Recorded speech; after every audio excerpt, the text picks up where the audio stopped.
오늘 말씀의 제목은 기쁨과 담대함의 근거라는 제목으로 말씀을 나누겠습니다.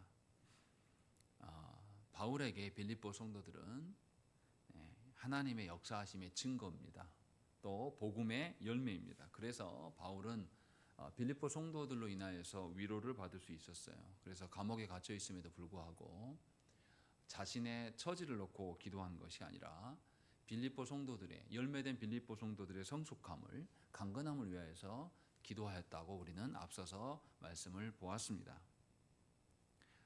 그리고 빌립보 성도들이 염려할 것을 자신의 복음 전도자였던 바울이 옥에 갇힘으로 우리의 그러니까 복음을 믿는 자들의 미래가 이렇게 암담하게 될까 그런 염려함이 없도록 하기 위해서 바울이 자신이 갇혔다고 해서 복음이 갇혀지는 것, 매이지 않는 것 이것을 또 빌립보 성도들에게 설명해 주었습니다.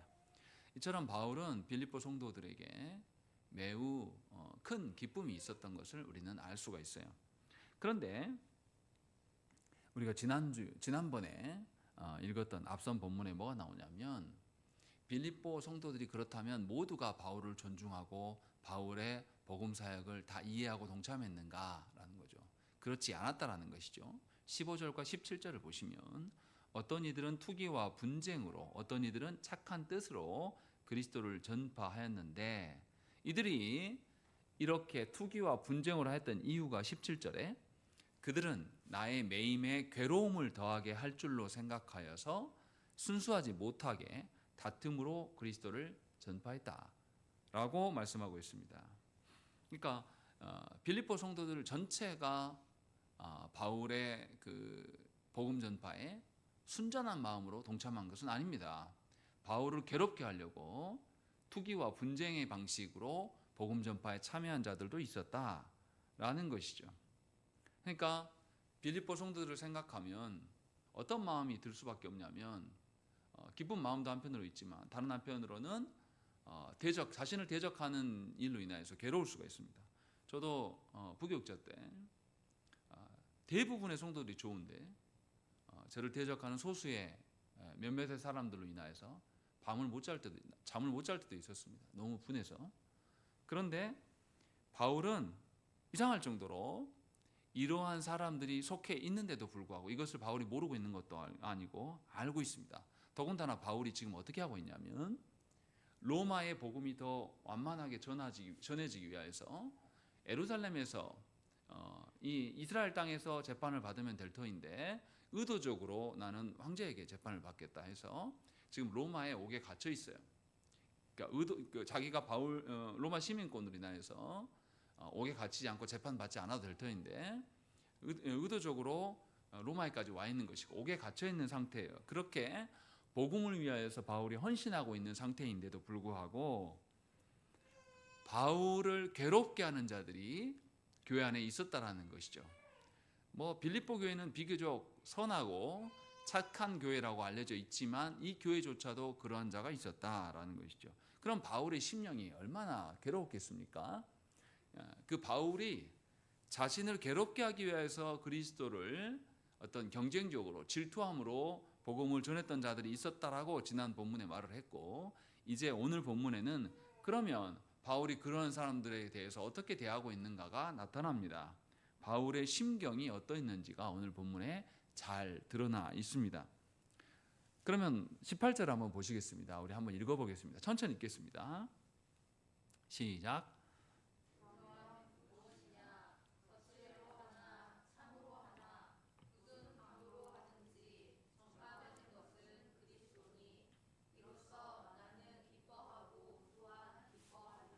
예, 바울은 자신을 괴롭게 하려고 복음을 증거하는 사람들의 악한 의도를 이미 알고 있었습니다.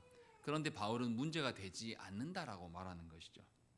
오히려 바울은 뭐라 그러냐면 선한 의도든 악한 의도든 간에 복음이 전파되는 것으로 내가 기뻐하고 또한 기뻐한다 이렇게 밝히고 있습니다. 그러니까 악한 의도를 모르고 있는 게 아니에요. 알고 있는데도 기뻐할 수 있다는 것이죠. 도대체 어떻게 이럴 수 있냐 이 말이죠. 여러분들도 누군가를 이제 가르쳐 보면 선한 마음으로 가르침을 시작하지만 그 가르침에 대해서 대적하는 방식으로 나오면은 굉장히 분노가 치밀거든요. 그래서 자기 자녀 가르치기가 쉽지 않습니다. 내 분노가 먼저 앞설 때가 많아요. 그런데 바울은 이상할 정도로 가르쳤는데 그 안에 악한 의도로 자신을 대적하는 자들이 있다라는 거죠. 그런데 이거를 알고도 바울이 기뻐하고 있다라는 거죠. 우리가 한 가지 생각해 볼 수 있는 것은 뭐냐면, 그러면 18절에 있는 것처럼 어떤 의도로든지 그리스도만 전파돼서 되기만 하면 되기 때문에 그래서 기뻐한 것인가 라는 거죠. 이것을 한번 생각을 해봐야 됩니다. 수단과 방법을 가리지 않고 복음만 전해지면 되는 것인가? 바울이 그 말을 하려고 하는 걸까라는 거죠. 그것은 아닐 거예요. 왜냐하면 바울은 복음의 온전함을 위하여서 자신이 원래 갖고 있었던 수사학이라든지 자신의 어떤 능력들을 활용하지 않습니다. 바울은 복음을 전할 때 온전히 복음의 능력에만 의탁해서 복음을 전했던 사람이에요. 그런 점에서 수단과 방법을 가리지 않고 복음이 전해진 것 때문에 내가 기쁘다 이 말하는 것은 절대 아닙니다. 그러면 바울이 말하는 기뻐함의 근거가 뭐가 있다라는 거죠. 그것을 우리는 알아야 됩니다. 바울은 지금 그것을 이야기를 하고 있는 거예요. 바울을 향하여서 바울을 괴롭게 하려고 의도적으로 이제 이런 거죠. 바울이 복음을 근거로 예수 그리스도를 전했는데 다른 사람들은 이렇게, 이제 제 상상력입니다. 빌립보 성도들 중에 다른 사람은 복음이 아니라 다른 방식으로, 야 누가 미련하게 바울 저런 방식으로 하냐, 저렇게 해서는 안 돼, 그냥 밥 잘 사주고 그 사람들이 원하는 거 있으면 안 쳐다 놓으면 되지, 그렇게 해서 사람 많이 모으면 되는 거 아니야, 이런 식도 전도지 저것만 전도냐라고 하면서 배를 지르는 거죠. 그런 자들이 있었을 것으로 보여요. 그러니까 악한 의도로 행했음에도 불구하고 바울이 기뻐하고 있다는 거죠. 이것은 그들의 의도와 상관없이 그리스도가 전파되는 것에 바울은 방점을 찍고 있는 거예요. 그러니까 바울은 복음을 사랑하기 때문에 타인의 의도와 괴롭힘으로 인하여서 그 사랑함을 막을 수가 없어요. 그래서 예수님이 전파되는 것이 자신의 기쁨이에요. 그것을 지금 말하고 있는 거죠. 왜 바울이 이렇게 말할 수 있냐라는 거죠. 이것은 예수께서 전하신 말씀 때문에 그래요. 누가복음 15장 7절 말씀에 보면 내가 너희에게 이르노니 이와 같이 죄인 한 사람이 회개하면 하늘에서는 회개할 것이 없는 의인 99으로 말미암아 기뻐하는 것보다 더하리라 라고 하면서 예수께서 한 영혼이 돌아오는 것이 천하보다 귀하다라고 주님이 이미 말씀하셨고 주님의 의도를 이 바울은 잘 알아들었습니다.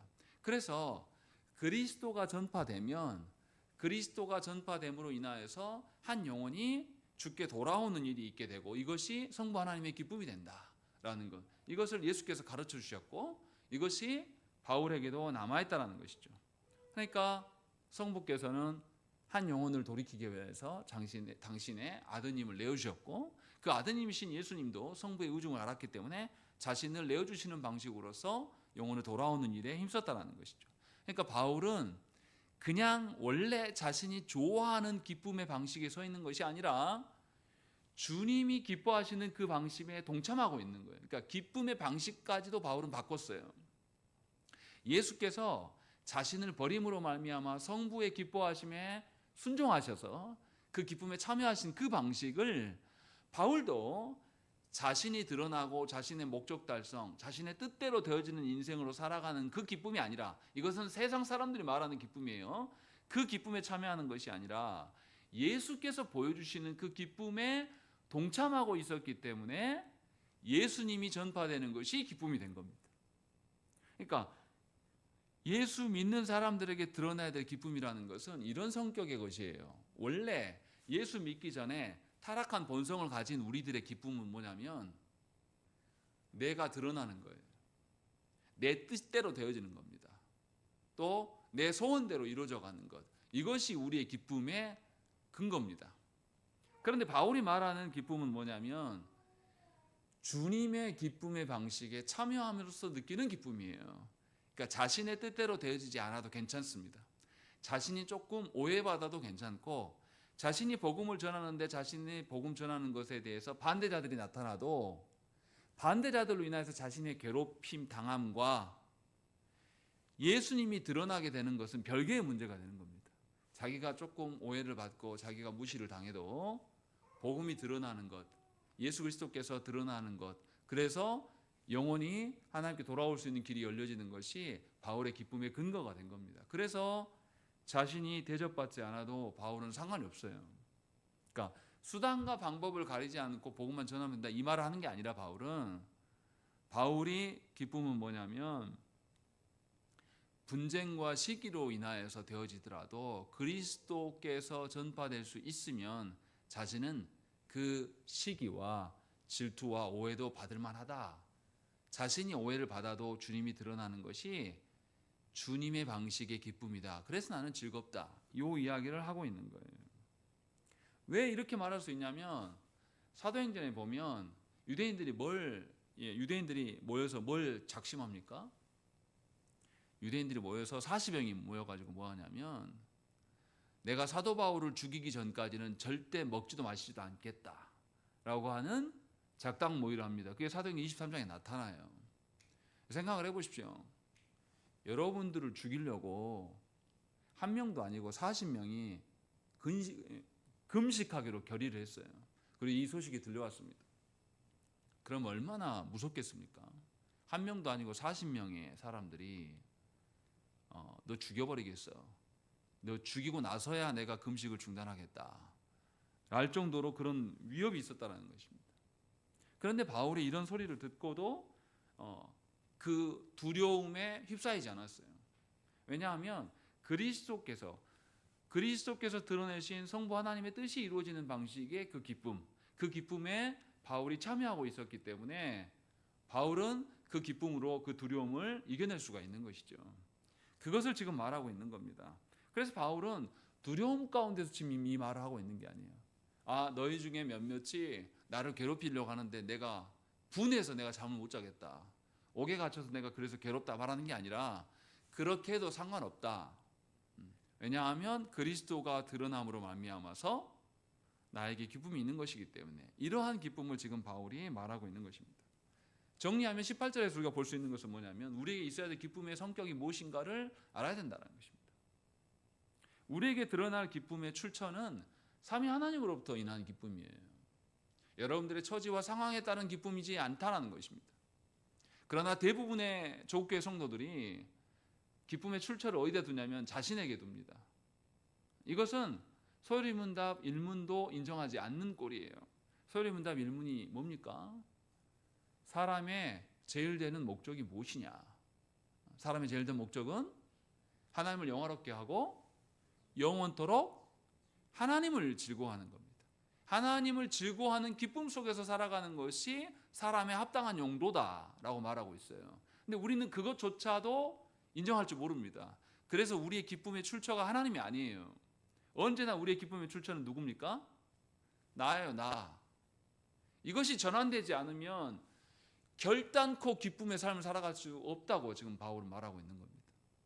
바울이 옥에 갇혀 있고 옥에 갇혀 있는 것도 억울한데 바울이 씨 뿌려서 교회된 자들 중에서 바울을 음해하고 모함하는 자들이 있단 말이에요. 그런데도 바울이 기뻐할 수 있는 근거는 뭐냐면 기쁨의 출처가 자신이 아닙니다. 하나님이라고 말하고 있는 겁니다. 우리에게 기쁨의 출처를 찾는 사람은 기쁨이 유지되지가 않아요. 우리는 어떻습니까? 여러분들 하루를 살아보면 아침의 생각과 점심의 생각과 저녁의 생각이 같아요? 완전 다릅니다. 저도 아침에 일어나서 오늘 수요기도가 있구나. 그러면 시간 안배를 이렇게 해야지 라고 하는데 그렇게 안 됩니다. 그래서 아침의 생각과 점심때의 생각이 다르고 또 5시경의 생각이 다르고 또 7시의 생각이 달라져요. 그래서 우리는 기쁨이 유지되지 않아요. 기쁨의 출처를 우리에게 둔다면. 그래서 우리의 기쁨은 항상 어떤 방식입니까? 잠깐 있다가 사라지는 기쁨이에요. 유지되지 않습니다. 여러분들이 아무리 좋은 옷을, 아무리 좋은 가방을, 아무리 좋은 차를, 아무리 좋은 집을 갖게 된다 할지라도 잠깐이에요. 왜냐하면 우리의 처지와 상황은 늘 바뀌거든요. 그래서 우리의 기쁨의 출처는 하나님께 둬야 됩니다. 하나님으로부터 오지 않으면 우리는 세상 사람들과 동일한 기쁨을 그냥 누리고 살아가는 겁니다. 그래서 예수를 믿어도 기쁘지가 않아요. 하나님 때문에 기쁜 게 아니거든요. 세상 사람들과 동일한 방식의 기쁨을 취하고 살아갑니다. 그래서 남들이 고기 먹으면 나도 고기 먹어야 되고, 남들이 여행 다니면 나도 가야 되는 것이고, 남들이 뭐 하면 나도 뭐 해야 되는 거예요. 너무나 안타까운 것이 뭐냐면 우리가 그렇게 살기 때문에 우리 자녀들도 똑같이 살아갑니다. 친구들이 뭐 하면 그거 해야 됩니다. 이것은 죄된 본성에 근거한 삶이에요. 전혀 구원을 누리는 삶이 아닙니다. 구원을 받았음에도 불구하고 한 번도 구원을 꺼내놓고 누려본 적이 없는 자의 삶입니다. 바울이 지금 그 이야기를 하고 있는 거예요. 바울이 이것을 빌립보 성도들에게 의도적으로 밝힙니다. 왜냐하면 나 괜찮다 이 말을 하는 게 아니에요. 바울은 내가 그러한 것 또한 너희도 그래야 된다라는 이야기. 그 뒤에가 근거가 나와요. 이제 보십시오. 19절 말씀 보십시오. 이것이 너희의 간구와 예수 그리스도의 성령의 도우심으로 나를 구원에 이르게 할 줄을 아는 거로라고 되어 있습니다. 이상한 말하고 있지 않습니까? 예수 그리스도가 전파되는 것이 자신의 최고의 기쁨인 것을 밝혔어요. 그래서 기쁨만 된다고 말하면 될 것 같은데 뭐라 그러냐면 바울은 그리스도가 전파되는 것, 이것이 자신을 구원에 이르게 하는 것이다 라고 말하고 있는 겁니다. 이상하지 않습니까? 여러분들은 구원이 뭐 때문이라고 생각합니까? 그리스도의 복음이 누구한테만 오면 된다고 생각해요? 조국 교회에서 항상 구원은 누구 구원 말해왔습니까? 내 구원, 개인 구원만 말해왔단 말이죠. 그래서 복음이 남한테 가든 말든 상관없어요. 누구한테만 오면 돼요. 나한테만 온다고 말한단 말이에요. 근데 오늘 말씀 봐보세요. 바울은 너희의 간구와 예수 그리스도의 성령의 도우심으로 그리스도가 전파되는 것이 나의 구원이 된다라고 말하고 있다는 말이죠. 그러니까 바울이 말하는 것은 약간 다른 구원이에요. 우리가 아는 것과 전혀 다른 방식이라는 것이죠. 그리스도가 전파되는 것이 구원의 방식인데 그리스도가 전파되는 것이 나에게 아니라 타인에게 전파될 때에 바울의 구원이 있다. 요 이야기를 지금 하고 있는 거예요. 그럼 바울이 말하는 구원의 성격이 뭐냐 이 말이죠. 바울이 뭘 말하고 있냐고요.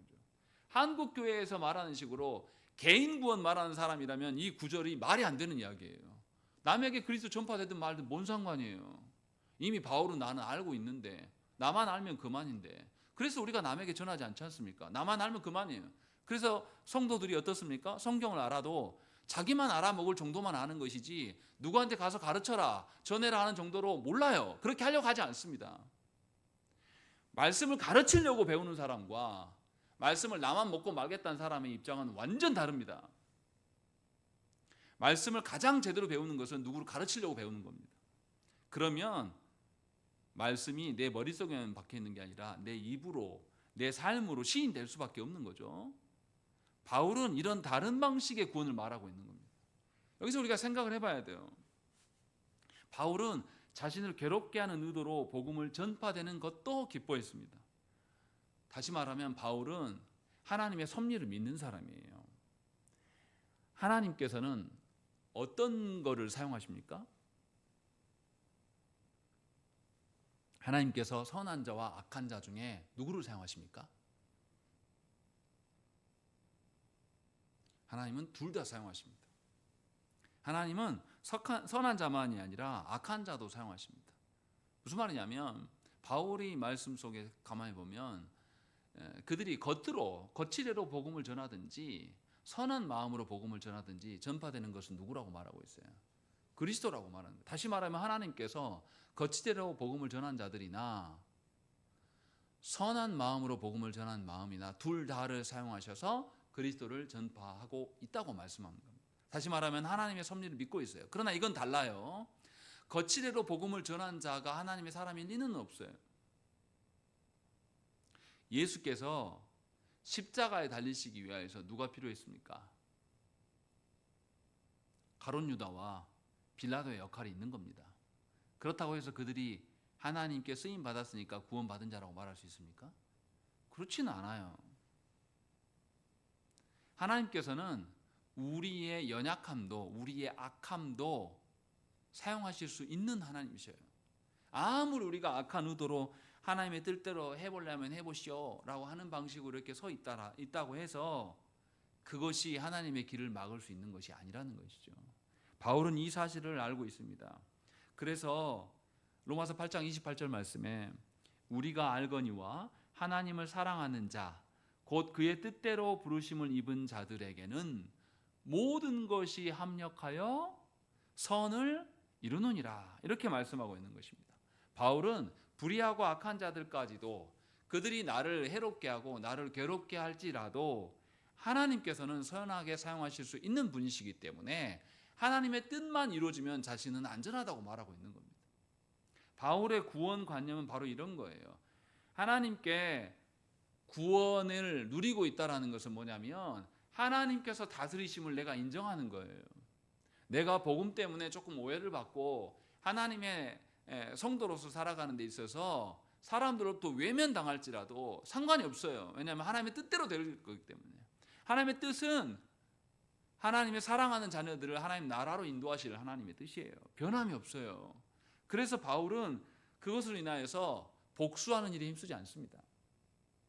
자신을 괴롭히는 사람이 얼마나 많았습니까? 유대인들 중에도 많았을 뿐만 아니라 바울은 복음을 전해주었어요. 이방인들에게. 근데 그 전해준 사람들 중에서 특히 고린도 교회는 어땠습니까? 바울의 권위를 무시했어요. 철저하게 무시했습니다. 그래서 바울이 아니라 다른 사람들을 추종하면서 아볼로파가 있었고 그래서 바울을 멸시했습니다. 고린도 교회처럼 추잡스러운 교회가 어디 있습니까? 그런데도 바울은 그 성도를 향하여서 성도라고 불렀어요. 하나님의 택하심과 하나님의 뜻대로 되어질 것을 믿기 때문에 그들을 성도로 인정하면서 형제로 여기면서 그들을 존중했다는 것이죠. 바울은 절대로 원수 갚지 않았어요. 자기의 원통함에 기울이면서 살지 않았다는 것입니다. 자신의 호불호나 아니면 자신의 손익 분기점을 따져가면서 그렇게 행한 것이 아니에요. 왜냐하면 자신이 헤아리지 않아도 누가 다스리시니까. 하나님이 다스리시는 구원을 이 사람은 누리고 있었던 것입니다.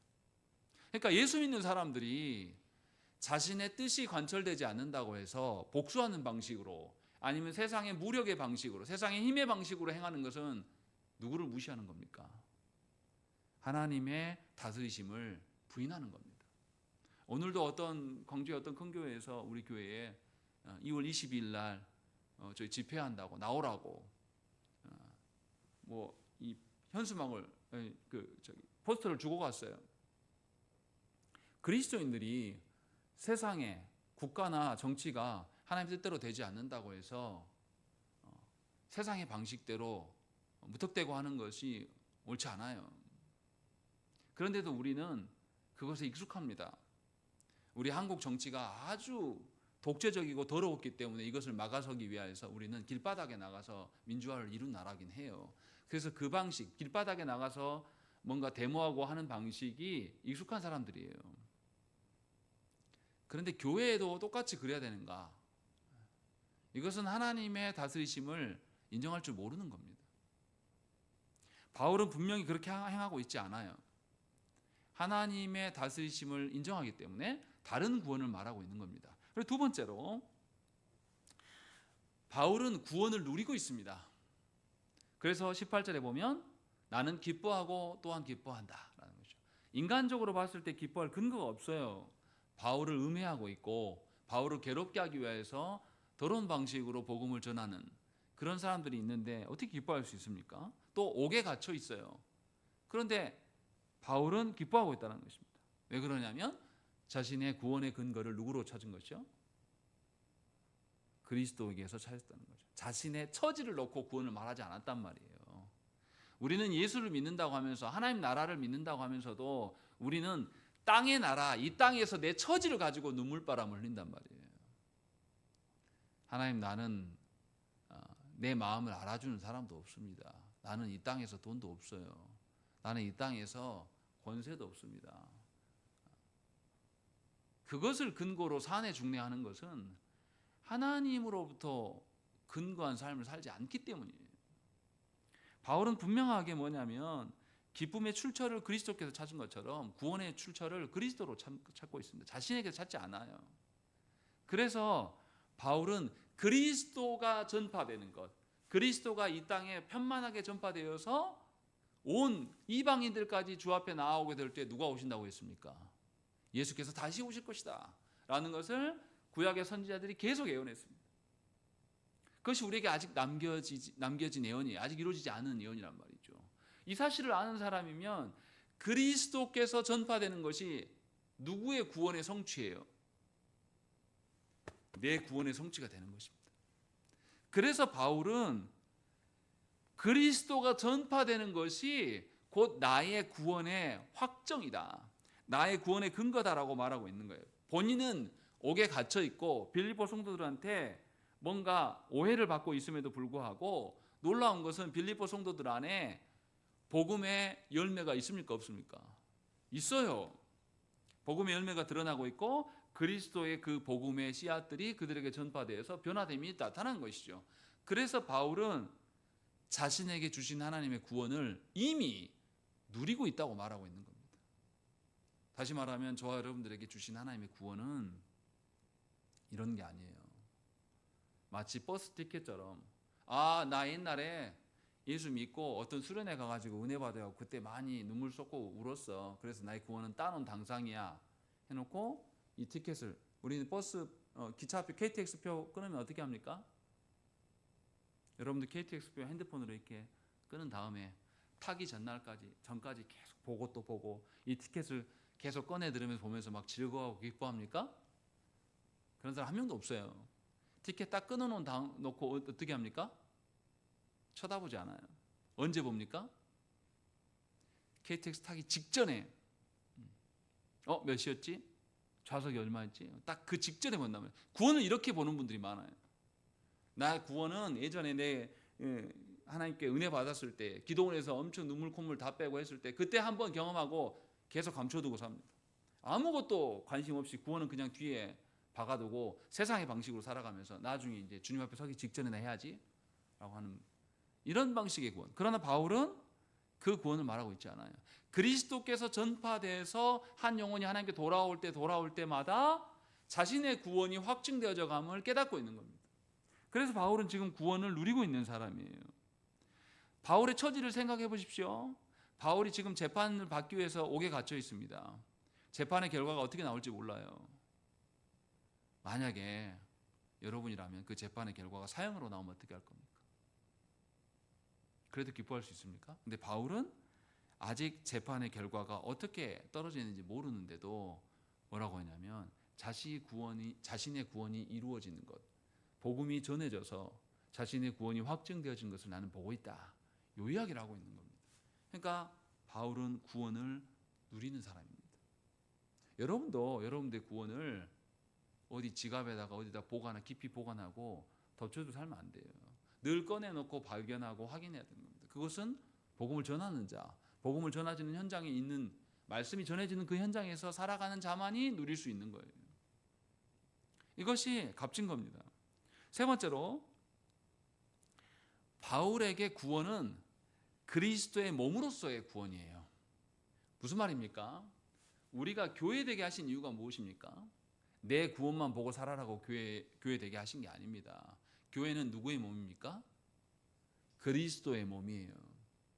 그래서 교회의 몸인 그리스도가 장성하게 성장하게 되고 근육이 붙고 힘이 강해지고 자라가면 누구의 구원이 확증되는 겁니까? 내 구원이에요. 그래서 교회 성도들은 자신의 영혼만 바라보는 게 아니에요. 누구 영혼도 함께 봅니까? 성도들의 영혼을 함께 살피는 겁니다. 가장 쉬운 방법은 복음으로 그리스도의 몸인 교회에 새로운 영혼이 추가되는 겁니다. 또 동시에 새로운 영혼이 아니라 기존의 영혼들이 더 성숙해져 가는 거예요, 말씀으로. 그렇게 되면 그리스도의 몸이 자라가는 걸 알게 된단 말이죠. 거기에서 바울은 구원의 보편성을 갖고 있는 거예요. 그러니까 자신에게만 있는 것이 아니라 온 우주적인 교회 안에 그리스도의 복음이 전파되어서 그 복음으로 인하여서 기존의 성도들이 성화되어져 가는 것, 그리고 하나님을 알지 못했던 자들이 교회 안에 편입되어져 가는 것, 이것을 보게 되면 바울은 자신의 구원을 또한 누리고 있는 겁니다. 이것을 우리가 뭐라고 하냐면 보편 의식이라고 해요. 보편 교회의 의식을 갖는다라는 거죠. 우리 교회만 잘 되는 것이 아니라 다른 교회들도 함께 연대를 이뤄가면서 강건하기를 소망하는 겁니다. 자, 어제 그제 이틀 동안에 양림교회에서 카테키스타 교리 교육하는 데 있어서 이제 제가 이제 가서 섬기고 했었는데 참 안타까운 건 뭐냐면 우리 선배들이 남겨놓은 신앙 고백서를 이 지역에 알리려고 그 모임을 하거든요. 근데 이제 목회자들이 30명 온 거 가지고 막 기뻐해요. 사람들이. 와, 많이 모였다. 이것이 우리의 현실입니다. 하나님이 주신 말씀에 반응하지 않아요. 우리 시대 사람들이. 고작 6개월에 한 번 하는데 고작 30명 모여가지고 좋아해요. 저는 오히려 슬프더라고요, 마음이. 우리는 이것밖에 안 되는구나. 그래도 거기 가서 섬기면서 그래, 이게 하나님의 교회를 세워가는 방식이지. 그렇다고 해서 제가 거기서 이틀을 보내고 왔다고 해서 이게 제 개인적으로 우리 교회와 무슨 연관이 있습니까? 직접적인 연관은 없죠. 그러나 구원의 보편교회 의식을 가져야 돼요. 우리만이 아니라 이 땅의 모든 교회들이 그리스도의 복음으로 인해서 온전해질 때에 이 땅에 하나님 나라가 세워져 가는 것입니다. 바울은 이러한 구원을 말씀하고 있는 거예요. 이러한 구원이 어떻게 이루어지냐? 바울이 방편을 두 가지로 제시합니다. 19절에 보십시오. 뭐하고 뭐가 나옵니까? 나를 구원에 이르게 하는 것이 무엇과 뭐라고 말합니까? 너희의 간구와 예수 그리스도의 성령의 도우심이다 라고 말씀하고 있는 겁니다. 사실 궁극적인 것은 뭡니까? 기도와 성령님 중에서 누가 더 궁극적입니까? 성령께서 역사하심이 훨씬 더 궁극적인 것이죠. 성령의 역사하심을 위하여서 우리는 뭐 하는 거죠? 기도하는 겁니다. 기도는 내 뜻을 관철시키는 것이 아니라 성부의 뜻, 그리스도가 전파되기를, 그리스도가 전파되어서 그리스도가 적용되는 일을 누가 하십니까? 성령께서 하십니다.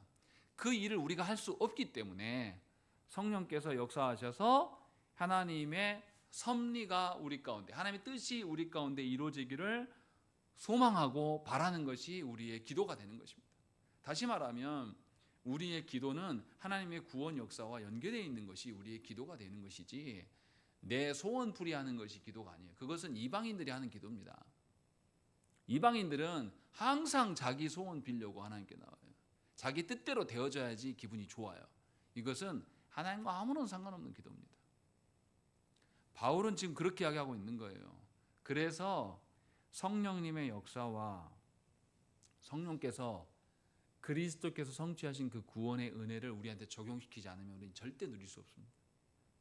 그 성령님의 역사가 있고, 또 너희가 성령님의 역사를 위하여 항상 기도하지 않느냐, 이것으로 인하여서 내 구원이 더 누려질 수 있다, 이 이야기를 지금 하고 있는 것이죠. 그러니까 저와 여러분들이 진실로 하나님의 자녀라면, 또 구원을 누리고 살아가기 위하여서 소망하는 성도라면, 또한 이 구원이 나에게만이 아니라 보편 교회적으로 있을 그 구원을 소망하는 자라면 그리스도가 전파된 일에 힘쓸 뿐 아니라 이것이 우리 손에 있는 것이 아니라 성령님께 있음을 놓고 성령님의 역사를 놓고 기도하셔야 한다는 것입니다. 무엇보다 중요한 것은 하나님이 하시는 일이에요. 그러니까 여러분 가정 안에 믿지 않는 자가 있다면 복음을 전해야 됩니다. 어떤 마음으로요? 성령께서 오셔서 내가 부족하고 좀 미진하게 전할지라도 성령님이 오셔서 역사하면 될 것이다 라는 마음으로. 그리고 우리는 또 기도해야 됩니다. 하나님이 도와주시기를. 아무리 목사가 아무리 뛰어난 언변으로 막 짓거린다고 해도 성령께서 역사하시지 않으면 아무런 의미가 없습니다. 제가 저번에도 예화로 말씀드린 것 같은데, 제가 군대 가기 전에 한 친구한테 너 지금 그렇게 술 처먹고 사는데 너 군대 갔다 오면 하나님이 너 바뀌게 하셨을 거야. 그렇게 말하고 갔대요. 저는 기억이 안 납니다. 근데 제가 제대하고 돌아왔는데 진짜 얘가 바뀌었습니다. 얘는 군대를 안 갔거든요. 완전히 바뀌어가지고 저는 이제 학부 다시 이제 복학해서 다니려고 하고 걔는 이제 대학원 군대를 안 갔으니까 마치려고 하는 상황인데 이렇게 대학원 마치고 중국 선교사로 들어갔어요. 걔가 저한테 그랬어요. 네가 그 말 하고 왔는데 그 말이 계속 머리에 남았고 하나님 그렇게 하시더라. 아무런 준비 없이 그냥 한 말이죠. 그런데 하나님이 하시면 그렇게 하신다는 거죠. 바울은 지금 그 이야기를 하고 있는 거예요. 그래서 본인의 구원이 계속 누릴 수 있는 것이고 지향할 수 있게 된다라는 이야기를 우리에게 지금 하고 있는 것이죠. 이렇게 하나님께 우리의 구원의 출처, 우리의 기쁨의 출처를 삼는다면 우리는 우리의 삶의 형편과 상황에 따라서 우리는 흔들리지 않을 것입니다. 우리를 위협하는 자들이 있다 할지라도 거기 안에서 의연하게 대처할 수가 있는 것이죠. 그것을 바울은 말하고 있어요. 그리고 20절의 말씀 보십시다. 우리 읽겠습니다. 시작.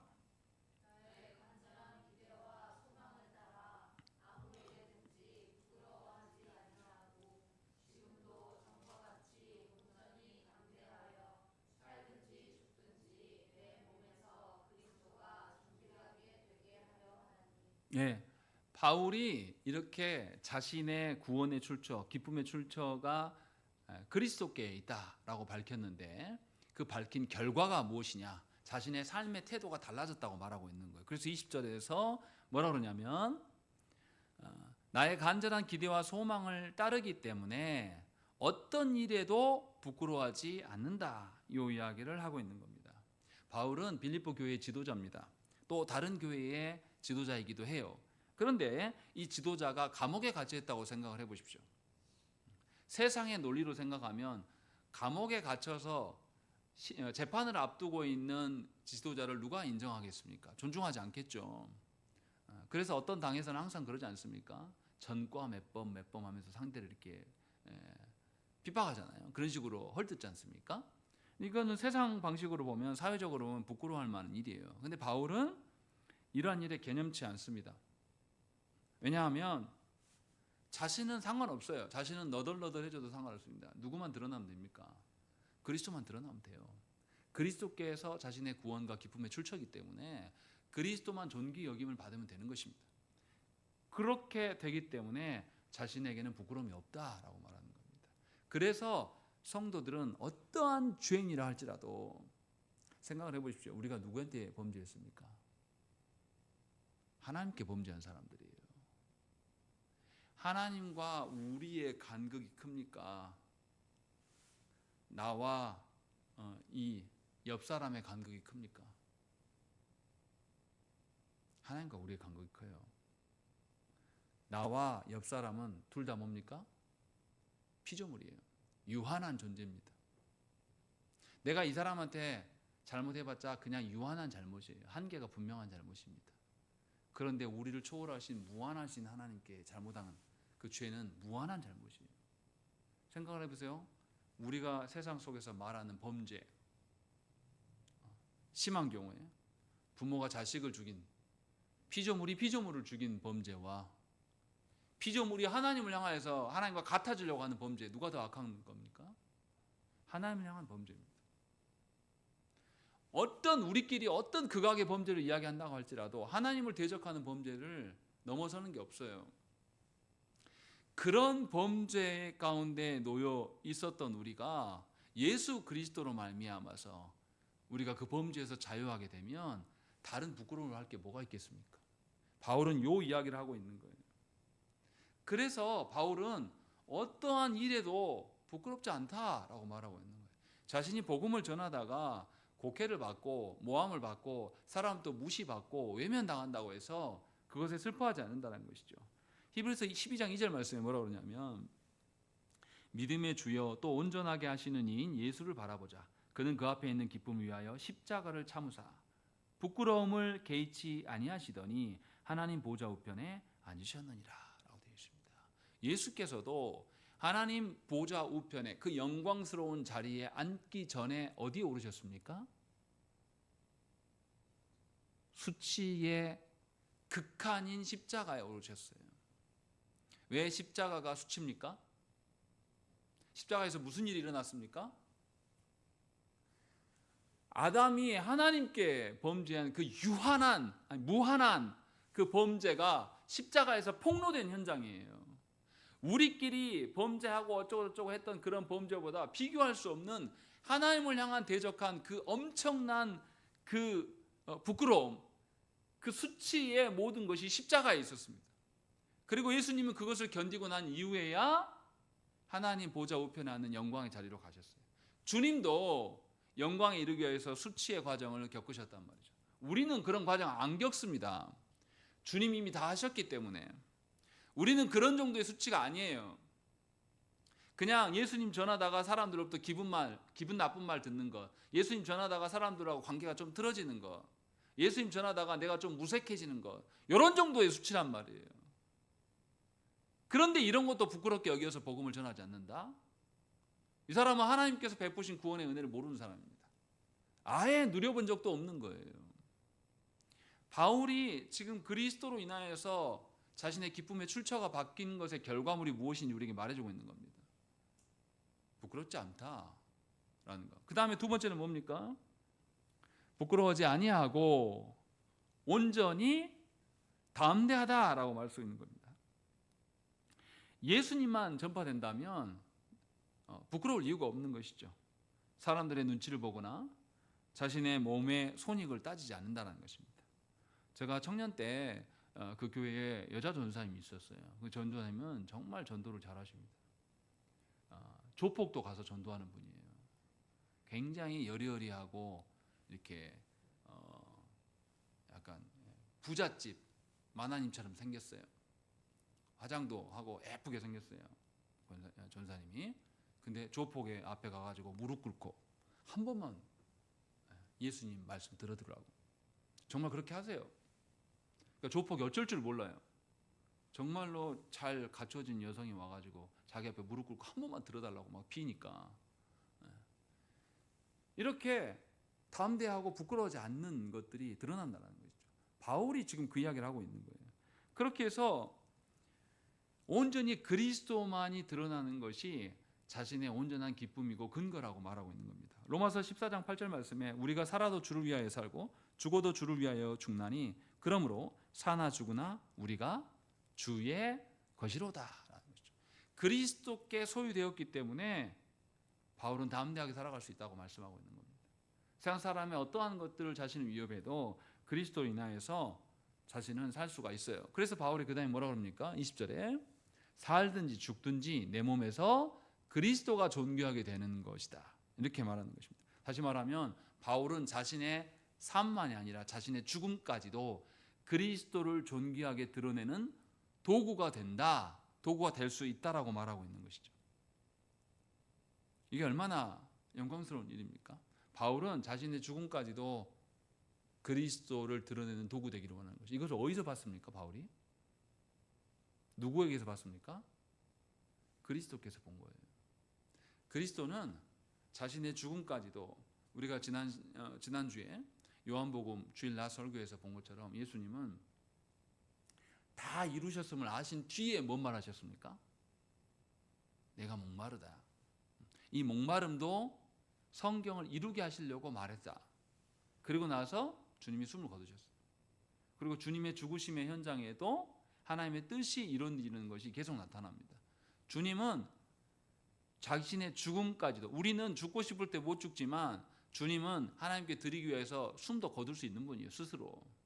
그래서 자신을 스스로 죽이셨기 때문에 십자가에서 다리가 꺾이지 않은 채로 말씀대로 성취되면서 이루어지는 것, 말씀의 성취 방편으로 자신의 사망까지도 활용하시는 분이란 말이에요. 그 사실을 바울이 주님의 십자가의 죽으심을 보면서 깨달았어요.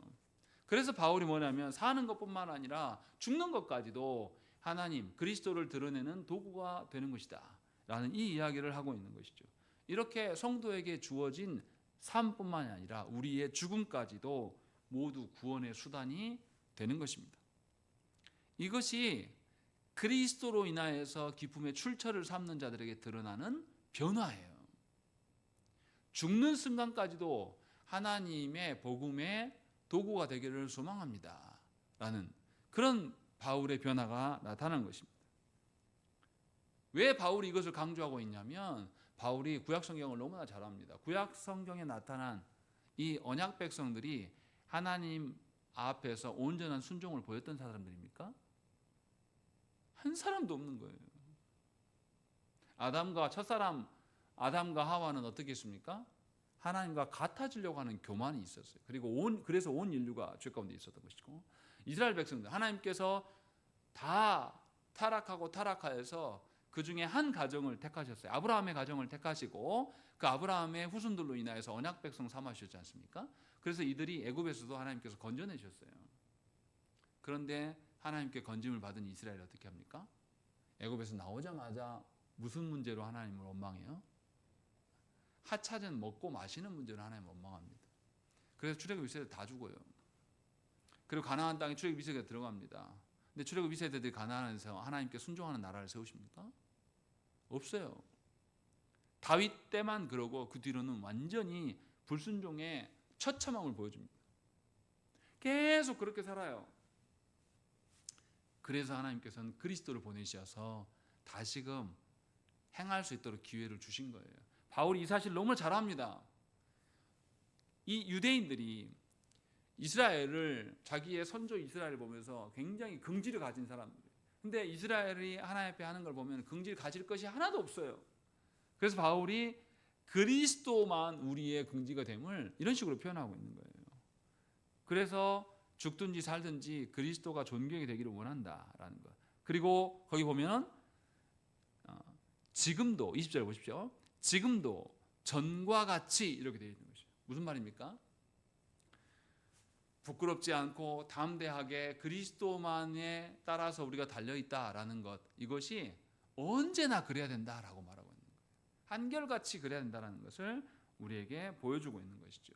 다시 말하면 예수 믿는 자들의 그 구원을 누리는 것은 특정하게 어떤 집회를 가서 은혜를 누리는 것, 특정하게 어떤 하나님께서 내 기도를 들어줘서 은혜를 누리는 것, 이런 게 아니라는 거예요.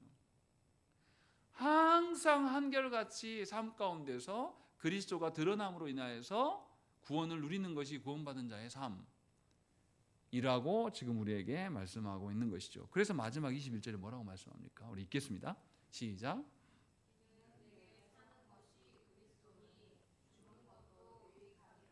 예.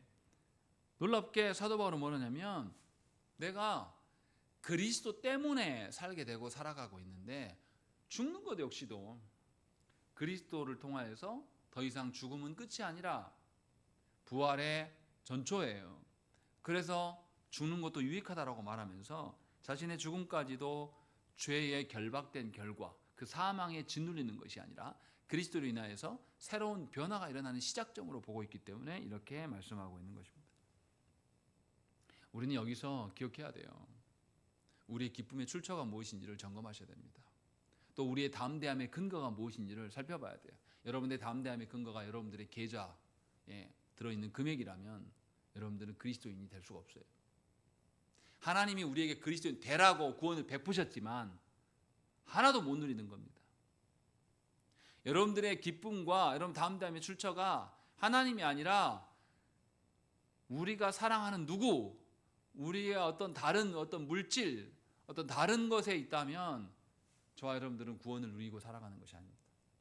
구원을 저 안방 깊숙이 짱 박아두고 한 번도 꺼내놓지 않은 채로 그냥 그렇게 살아가는 것이죠.